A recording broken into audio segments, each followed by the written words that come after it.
Welcome to the Good Business Project. What does it mean to be a good business owner or to have a good business? How do you know your business is actually doing good? Well, I'm Christine and I was raised in small businesses and have built businesses of my own since those playground days selling bracelets. I since have grown businesses from the ground up, from my own brick and mortar to service-based businesses and online. This podcast is for you if you are ready to kick off those trends, sort through all the advice and noise, and build a business that truly works best for you. Let's dive into today's episode and continue the journey together to be the business owner that you want to be. If you're anything like me, you relate to a good story. I have always been one that when someone shares how they've overcome or what they've been through, it reminds me that I can do it too. And so today's episode isn't just for me to talk about myself. It's really so that you can relate and understand that, we all go through these ups and downs, but truly nothing in your life is ever wasted. And online business specifically is such a unique place to take everything you've been through in your life and use it for your good. Hear me out that today's episode, the biggest message I want you to know is nothing is ever wasted. So let's start back with the beginning of my story. And it all starts as that little girl on the playground selling her bracelets. And really where it started was me watching my family, my parents, in their restaurant, in their business. And it was about 10 years old when my family had downsized. They were going through some hardships and we had sold our house out in the country and moved above our family's restaurant. And at that age, 10 years old, I was living and breathing pizza. And you would think that I loved it, but still to this day, pizza is not one of my favorite things, as you can imagine why. But at that age, I had really started to see what my parents were doing, where before I didn't live where they worked. I didn't live at the pizza shop.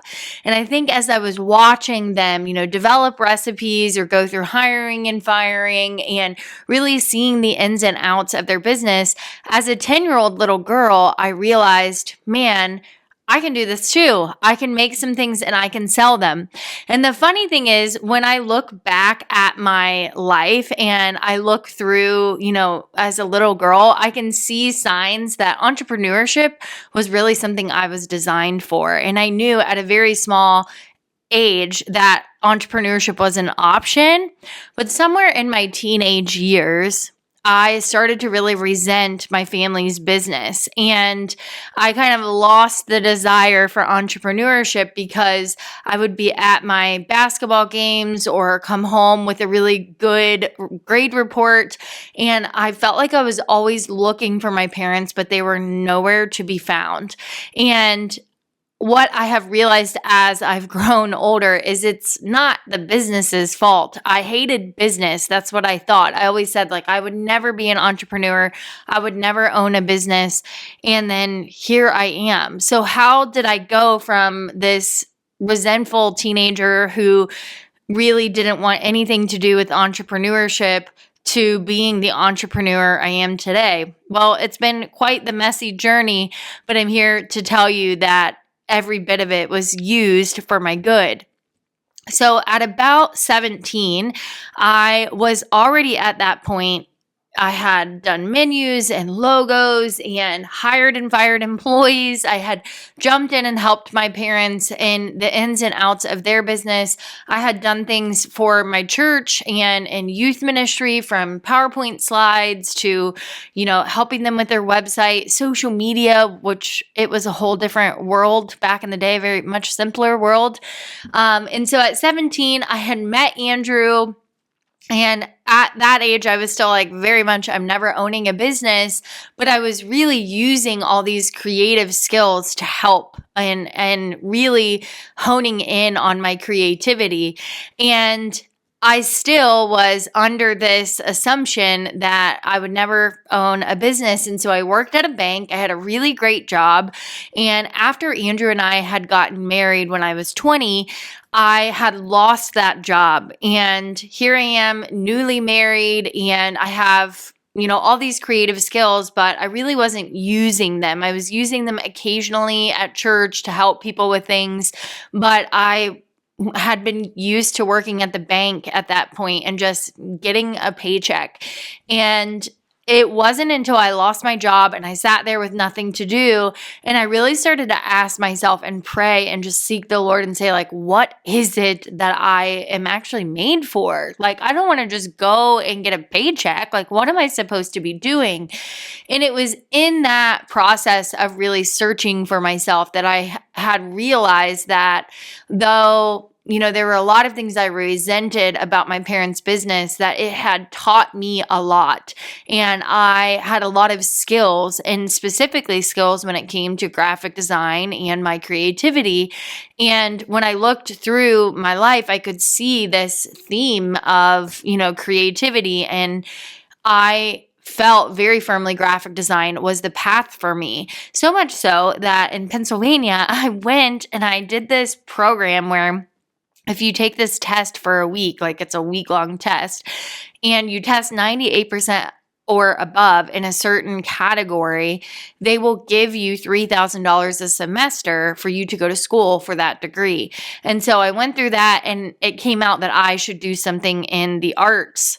And of course, I was like, sweet, because I wanted to go for graphic design.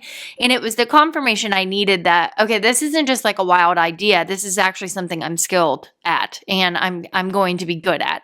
And so I went to school for graphic design, and I had opened my graphic design business officially not too long after I started my degree, and really started doing things more for my church and more for my parents and other small businesses that I was around, and really building my ability to help people build a brand. And this is where it all really just like started fueling. About 6 months into my degree, my professor came and he's like, listen, you really seem to love photo editing, because we were in a course for editing.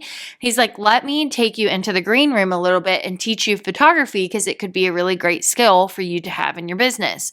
So thankful for that professor that saw that I was not like the other graphic design students who hated editing, and I actually was enjoying it, because of him, I expanded my business in 2012 and added photography in. And for 2 years, I went on this wild ride of having a graphic design business and building a portrait photography business and really doing like product photography as well. And it wasn't until 2014 when Andrew and I really came together and we were like, you know what? We want to do photography together. That's a whole different story. And we rebranded. I laid down graphic design as my main thing and went full force as a wedding photographer with my husband. And we niched down and we found wild success. And so much so that we started educating others on how to build a business as quickly as we did, and how to shoot and learn the way we did, and build a client experience the way we did. And suddenly we had this business where we were really a big fish in a small pond, and it grew so quickly for us. It wasn't until 2017 when Andrew and I really felt the call to move back to Ohio. And that meant we were going to have to rebuild our photography business completely from the ground up. And we knew that that's what we were supposed to do. So we went for it. And on the journey of, laying that down, we also realized getting into Ohio, into this financial place where now our business income kind of subsided because we relocated. We also had laid down a full-time ministry position because my husband and I were doing youth ministry for several years in Pittsburgh. And when we got to Ohio, we kind of had this revelation, a really hard one, that we were exhausted. And so much that our marriage kind of felt very distant. And we realized we needed to lay some things down and focus on getting ourselves healthier. And if it weren't for that season of being feeling like, wow, we are kind of falling apart and we need to pull back from doing so much and take care of ourselves, we wouldn't have found the program that I'm now certified in, which is Figure That Shift Out. And it's called Sight Shift Academy. I credit my health of any kind, business, my marriage, and all relationships to really the skills and the tools that I learned from this certification. It really changed my life for the better.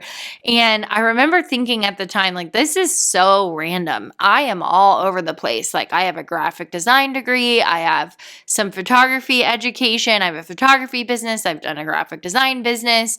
I was a creative director at my church, and now I'm certified in coaching and identity coaching. And I felt like none of this really makes sense, but I'm just doing what I feel called to, and maybe I'm just a multi-passionate person. And what is crazy is all of that kind of felt misplaced to me until this opportunity in 2020 came up right in the middle of COVID for us to renovate the space above my parents' restaurant and turn it into a wedding venue. And once the wedding venue was up and running, I realized, like, wow, I am using every skill set I have in this space. I'm using my graphic design degree on the website and all of the branding pieces I've made. I'm using my leadership skills that I've learned in church ministry and youth ministry as a creative director, in the teams that we have led over the years. I'm using my photography skills and how I use light and design the room, and thinking through bridal photos and thinking through how they're entered into the room and what their tables will look like. The entire place was designed from my photography skills. And then, like, the whole team aspect of it, I quickly learned I needed to use my tools I had learned through my certification, my identity certification. I even took my staff through that program because it was so life-changing for me. I could not lead a team without giving them the same skills. And so really that venue started to show me that, everything can feel so like, why am I doing this? Or I've been told multiple times in my life that I'm multi-passionate. And sometimes that can make me feel like there's no room for all my passions in one place. And I remember actually the craziest thing was that while we were renovating our wedding venue in 2020, mind you, it's COVID, I would go into the office and I would record myself, and I created digital products then. And many people in my life probably remember this, but that was really the start of me learning the power of digital products. And I had bought a course for several $1,000s from Amy Porterfield, who I absolutely love. She is a guru in this space, and she is just really authentic and made me realize that online marketing and digital marketing, all of that was a thing long before the trends of the last few years. And she made me feel like I could do it. And I did do it. I sold the course, I think 7 or 8 times that I had created. But in the height of opening a wedding venue and also giving birth to 2 kids back to back, making that my third child, I had just too much on my plate, and I was in ministry at church, and there was just no time for me to execute with all these new babies, these new businesses, and I just put it to the wayside and really was busy working on my brick and mortar business and leading my team. And it wasn't until about a year ago or so that I realized, you know what, Chrissy, you just keep adding more to your plate. I was leading retreats and I was coaching people. I was doing some business consultations because of my coaching and the identity coaching. I had started really building a name for being able to help other businesses with their leadership, with their branding. And I had even led some events at our wedding venue. And this led me into a full-time job that I never anticipated on taking. I've never worked for anyone else in my entire life. But here I was, like, saying yes to all these things. And about a year ago, I was so overwhelmed with the debt that we were still sitting with, and I'm working my butt off. And I'm like, I love digital products. Like, I love Amy Porterfield. I love Jenna Kutcher. I love Marie.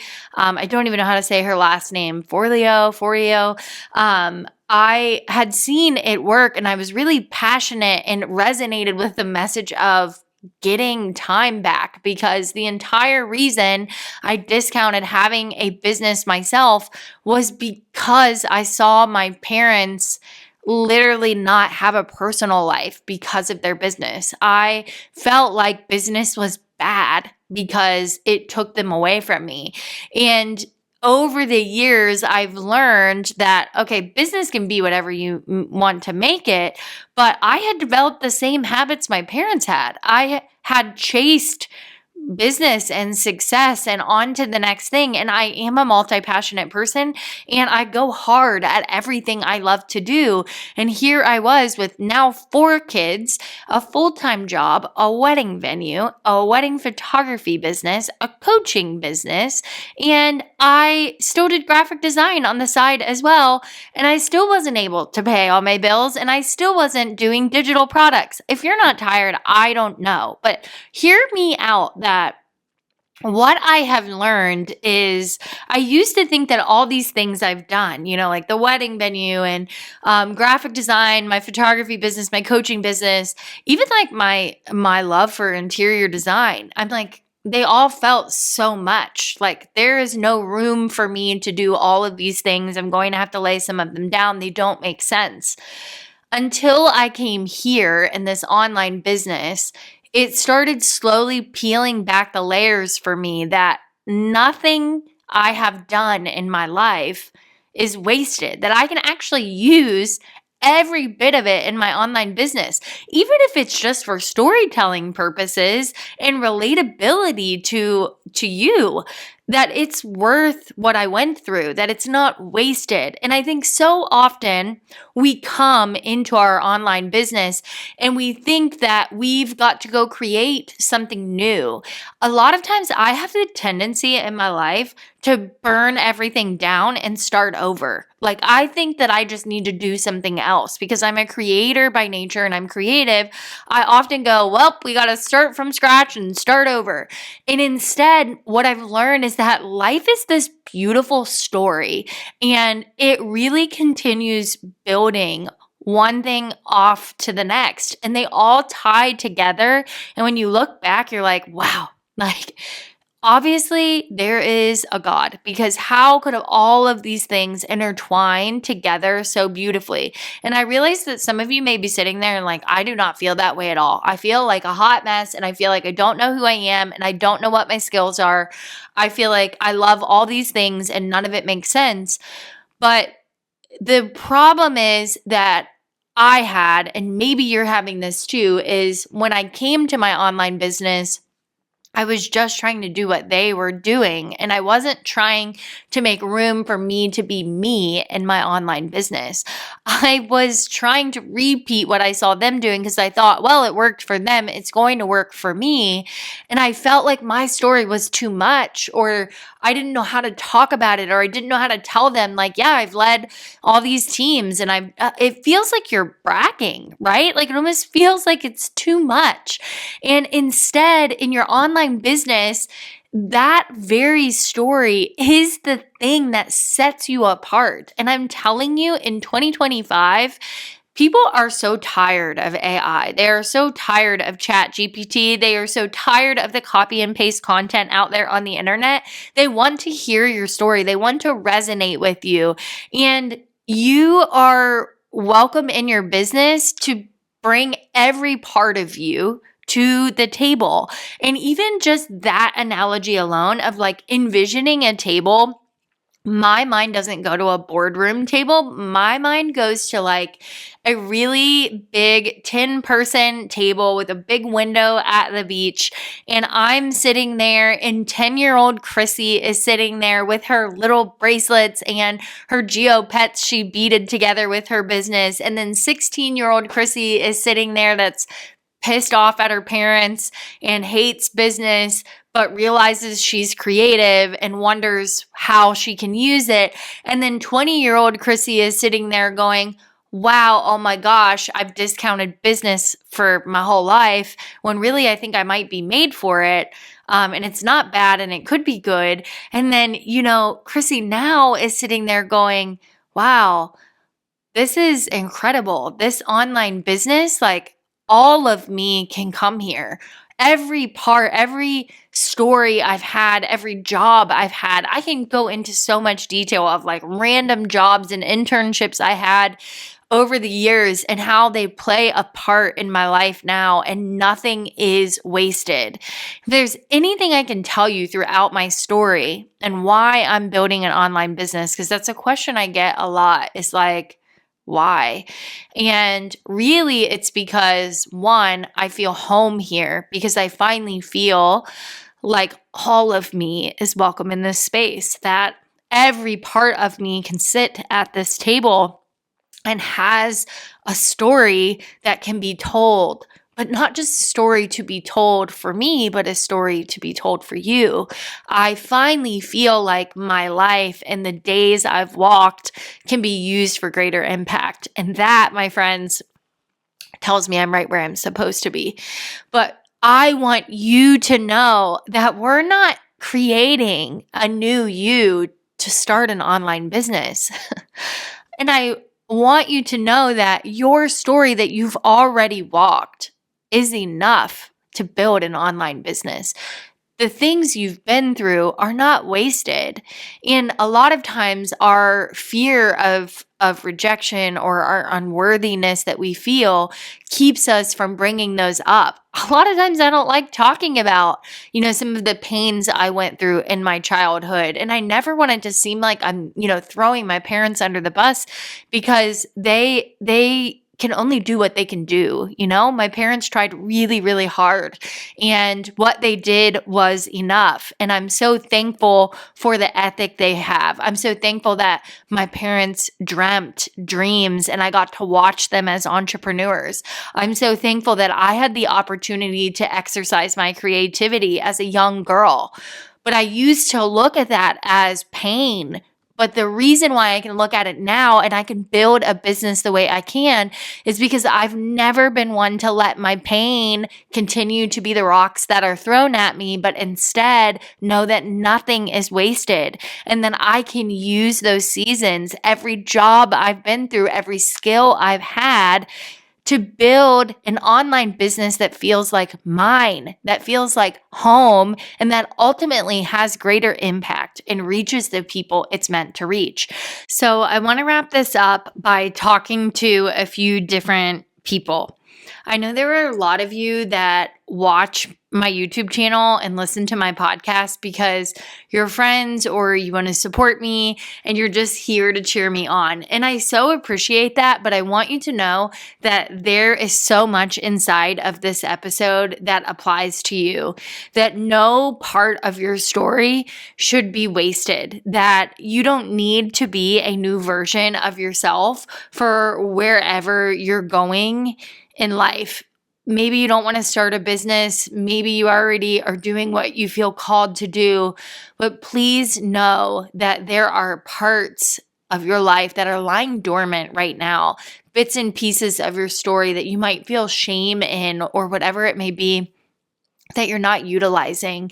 And there is room for you in your life to live out your purpose and your passions and bring every part of your story to the table and relax into who you are. And I pray that you find that, even if it's not in an online business.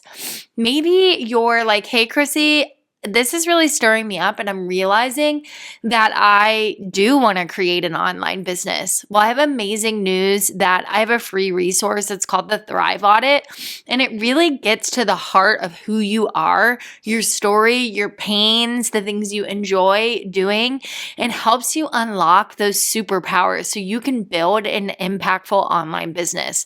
And at the end of my Thrive Audit, it gives you a a like breakdown of how to build digital products, what passive income looks like, and how you can actually start to get time back in your life by bringing your impact online. So if you want that, inside of my Instagram, anywhere you can comment Thrive and it will send you the Thrive audit, or you can head to my Stand Store link in the store or here on YouTube.